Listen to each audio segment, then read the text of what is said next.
Hey everyone, it's a hot day today, so جبت لكم هاد الجملة هادي ياك.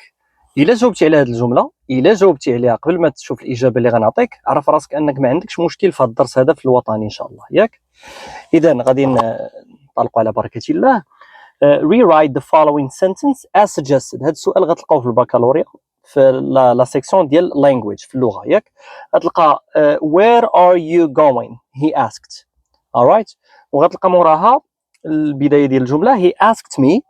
دونك الا جاوبتي على هذه في هذه اللحظه هذه وقف الفيديو وجاوب. الا جاوبتي عليها راه ما عندكش مشكل في هذا الدرس هذا.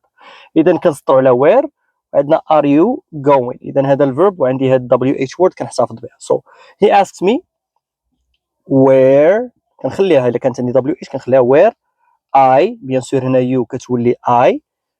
وهنا عندي are you. so انا غادي تولي where I was غتولي في الباس حيت عندنا present continuous غيولي عندنا past continuous where I was going. متفقين معايا؟ إذا إلا جاوبتي على هذه بهذه الطريقة هذه فأنت ما عندكش مشكل في ال reported speech. متفقين؟ خصوصا في الأسئلة.